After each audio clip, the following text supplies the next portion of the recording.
ముఖ్యమంత్రి ప్రమాణ స్వీకారం ఈరోజు జరిగింది. సహజంగానే ప్రతి ఏడాది పూర్తి కాగానే ప్రభుత్వం ఏదైతే ఉంటుందో వాళ్ళు ఏం చేశారో చెప్తారు. ప్రతిపక్షంగా మేము మిగిలిన ప్రతిపక్షాలు ఎవరైనా సరే లోపాలు ఏమున్నాయో ఎత్తి చూపాల. సో ఈసారి కూడా ఆ సందర్భం. అయితే వచ్చిన రోజు నుంచే ఈ ప్రభుత్వం, ఇప్పుడున్న చంద్రబాబు నాయుడు గారి ప్రభుత్వం వచ్చిన రోజు నుంచి అంటే 2024 ఇంకా రాకముందే, ఎన్నికలు రాకముందే మొదలుపోయి ఎన్నికల కమిషన్ ఆధ్వర్యంలో నడుస్తున్నప్పుడే దాదాపు వాళ్ళ చేతిలో అధికారం వచ్చినంతగా విచ్చలవిడిగా బిహేవ్ చేసినారు. తర్వాత ఎన్నికల పోలింగ్ డే జరిగినప్పటి నుంచి అందరూ చూశారు. హింసాకాండ కానీ, అరాచకం కానీ, పోలీసులు నిస్తేజంగా ఉండిపోవడం, వ్యవస్థ మొత్తం ఇదంతా చరిత్ర, రీసెంట్ చరిత్ర అందరికి తెలిసిందే. ఇంకా అక్కడి నుంచి 12వ తేదీ ప్రమాణ స్వీకారం జరిగిన దగ్గర నుంచి ఇంకా అక్కడి నుంచి జరిగిన మోసం, అదే ఒక పెద్ద రికార్డు, పెద్ద చరిత్ర. అక్కడి నుంచి జరిగిన మోసం, అక్కడి నుంచి జరిగిన దగ, అక్కడ తర్వాత మొదలైన దోపిడీ, ఇవన్నీ రికార్డులే. బహుశా చంద్రబాబు నాయుడు గారు అంతకుముందు తన పాలనతో పోలిస్తే ఒక ఎంతవరకు దిగజారగలరో చూపే దాంట్లో ఇది అదా పాతాళం అంటాం కదా, అక్కడికి పోయినట్టున్నారు. మామూలుగా అధికారం లేకొచ్చాక ఎంత ఎత్తుకు ఎదగలము ప్రజల దృష్టిలో కానీ, ప్రజల గుండెల్లో కానీ అని చూడాల్సిన అది ఎవరైనా రాజకీయాల్లోకి వచ్చిన వాళ్ళైనా, ప్రజలకు సేవ చేయాలనుకున్నా, పబ్లిక్ లైఫ్ లో కోరుకునేది. ఈయనది రివర్స్. గతంలో ఆయన వాళ్ళ మామను దించి 95లో అధికారంలోకి వచ్చి అక్రమంగా అధికారంలోకి వచ్చి కబ్జా చేసిన రోజుతో పోలిస్తే అది కూడా లెక్కలేక వేసుకుంటే 1, 2, 3 ఇది 4వ టర్మ్. అప్పుడు 4 ఏళ్ళు వేసుకుంటే ఇప్పుడు ఇది మిగిలిన 10 ఏళ్ళు పూర్తున్నాడు. 14, ఇప్పుడు ఇంకో టర్మ్, ఇది లాస్ట్ టర్మ్, ఇది మొదలైంది. లాస్ట్ టర్మ్ ఎందుకంటున్నట్టే ఆయన ఏజ్ రీత్యా కష్టం కావచ్చు అనే ఉద్దేశంతో. లేదు 100 ఏళ్ళు 100 ఏళ్ళు ఉండి యాక్టివ్గా ఉంటాయంటే ఉంటారేమో, ఇంకా రాజకీయాల్లో తెలియదు. యాజ్ ఆఫ్ నవ్ అయితే ఇది లాస్ట్ టర్మ్ అని అనుకుంటున్నాం. ఇప్పటికి వచ్చేసరికి బహుశా ఇంతకుముందు ఏమన్నా తప్పులు చేసింటే కరెక్ట్ చేసుకోనో, దాని నుంచి ఇంకొంచెం మేలైన దీనికి రావడానికో ప్రయత్నం చేయాల్సింది. ఎవరైనా ప్రయత్నం చేస్తారు. అలాంటి అవకాశం ఆయనకు 2 సార్లు వచ్చింది. 99, 95, 99 తర్వాత రాజశేఖర రెడ్డి గారు వచ్చాక ఒక పాలన అంటే ఎట్లుండాలో ఆయన చూపిన తర్వాత బెంచ్ మార్కు. దేశంలో అందరూ కూడా ఇందులో కొంతన్నా మనం చేసి మంచి పేరు తెచ్చుకోవాలని ప్రయత్నం చేసే ఒక ఆదర్శప్రాయమైన పాలన ఆయన ఇస్తే 2004-09 మధ్య అదే 5 ఏళ్లు. మళ్ళీ 14లో వచ్చాడు, ఏం మార్పు లేదు.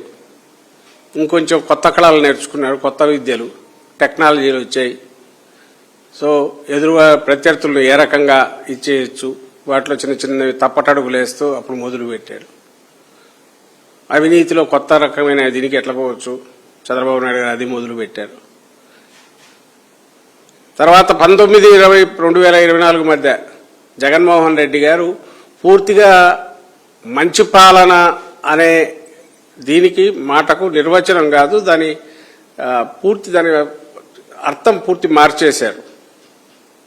ఒక కొత్త నిర్వచనం తీసుకొచ్చారు. ఆచరణలోకి మంచి పాలన ఎట్లా తీసుకురావాలనేది అన్ని రకాల పార్శ్వాల్లో, సొసైటీలు సమాజపరంగా కావచ్చు, ఆర్థిక వ్యవస్థలో కావచ్చు, గవర్నెన్స్ పాలనలో కిందికి డోర్ స్టెప్స్ దగ్గరికి తీసుకెళ్లడం కావచ్చు, థియరిటికల్ గా ఎకానమిస్టులు కానీ, స్టేట్స్మెన్ కానీ, ఫిలాసఫర్స్ కానీ చెప్పే వాటికి ఒక రాష్ట్రంలో ఆచరణలో దాన్ని పెట్టే ప్రయత్నం చేశారు. సక్సెస్ఫుల్ గా చాలా వరకు ఇంప్లిమెంట్ కూడా చేశారు.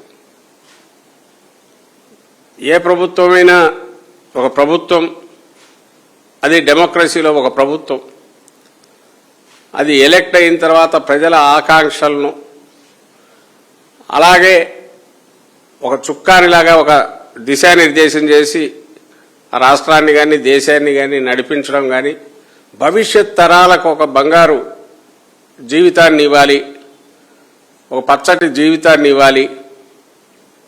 దానికి అవసరమైన రకంగా ఓ ప్రభుత్వం ఏమేమి చేయగలదో అవన్నీ చేయాలి. అదేదో ఒక పార్శ్వం కాదు, అన్ని కోణాల్లో అలాంటివి చేయాలన్న 360 డిగ్రీస్ అని మనం ఏదైతే అంటామో అప్రోచ్, దాంతో జరిగిన పాలన ఏదైనా ఉందంటే అది జగన్మోహన్ రెడ్డి గారిది. ఇందులో ఎలాంటి డౌట్ పడాల్సిన అవసరం లేదు. అది దేశం గుర్తించింది, అంతర్జాతీయంగా కూడా తెలిసిన విన్నవాళ్ళు, చూసిన వాళ్ళు, తెలిసిన వాళ్ళంతా ఎస్ ఇది కరెక్ట్, ఇది ఇలాగ చేస్తేనే మనం మంచి పాలన ఇచ్చిన వాళ్ళు అవుతాం అనే రికార్డు జగన్మోహన్ రెడ్డి గారు క్రియేట్ చేశారు.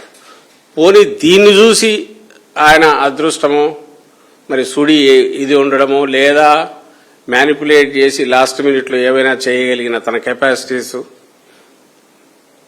టెక్నాలజీ పెరిగి వచ్చిన మెషిన్లు, ఈవీఎంల వీటి మేనేజ్మెంటా ఏ కారణాలో తెలియదు కానీ అన్ని శక్తులను ఏకం చేసుకోగలిగాడు. తనకున్న మిగిలిన ఎప్పుడు ఊతకర్రల మీద నిలబడే నడుస్తాడు కాబట్టి గట్టి ఊతకర్రలను ఏర్పాటు చేసుకోగలిగాడు చంద్రబాబు నాయుడు గారు. మళ్ళీ 24లో అధికారంలోకి వచ్చారు. బ్రహ్మాండమైన థంపింగ్ మెజారిటీతో ఇప్పుడు వచ్చాడు, నడుస్తుంది, బాగానే ఉంది. ఎవరైనా ఆశించేది ఫస్ట్ టైం ఒకసారి సీఎం కాగానే జగన్మోహన్ రెడ్డి గారు ఇంత చేసినప్పుడు ఇంత అనుభవం ఉన్న నేను కొంచెం బెటర్ చేసే ప్రయత్నం చేద్దాము అని, అందులోనూ చరమ దశలో ఉన్న, ఆఖరి దశలో ఉన్న, సరే జరిగింది ఏదో జరిగింది, రికార్డు కొంచెం సరి చేసుకుందాం, భవిష్యత్ తరాలు చూస్తే పర్లేదు, ఈయన లాస్ట్లో అవసాన దశలోకి వచ్చాక కొంత మార్పు వచ్చింది అని అనుకోవడానికి ఒక అవకాశం ఆయనకు వచ్చింది.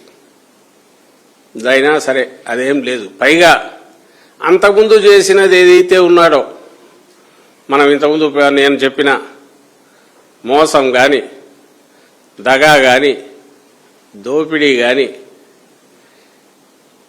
ఈ ఇంకా విధ్వంసం కానీ, వినాశనం కానీ, ఈ వర్గం ఆ వర్గం లేకుండా ఈవెన్ తన వర్గం వాళ్ళను కూడా పీల్చి పిప్పి చేసి ఏ రకంగా చేయొచ్చు అనే దాంట్లో అన్ని రికార్డులను దాటాడు. అది 2 ఏళ్లలోనే. ఇది ఈ సందర్భంలో డిస్కషన్ నడుస్తున్నది. ఇప్పుడు 2 ఏళ్ల క్రితం అనేది ఏదో 20 ఏళ్ల క్రితం కాదు, అందరూ 2 years బ్యాక్ అంటే కాంటెంపరీ హిస్టరీలో 700 రోజులు ఎవ్వరూ మిస్ కాల. జగన్మోహన్ రెడ్డి గారి పాలన, దాని విలువ అది రోజు రోజుకు ఇప్పుడు ఎక్కువ తలుచుకుంటున్నారు. ఇతను కొట్టుతున్న దెబ్బలకు వాళ్ళ వీళ్ళు కాకుండా ఎడాపెడా లెఫ్ట్ రైట్ సెంటర్ ఈయన కొడుతున్న చంద్రబాబు నాయుడు కొడుతున్న దెబ్బలకు దాదాపు అన్ని వర్గాల ప్రజలు విసిగిపోయారు, ఇంక్లూడింగ్ తన వర్గంతో సహా. మరిన్ని అప్డేట్స్ కోసం ఛానల్ ను సబ్స్క్రైబ్ చేయండి. నోటిఫికేషన్స్ కోసం బెల్ ఐకాన్ పై క్లిక్ చేయండి.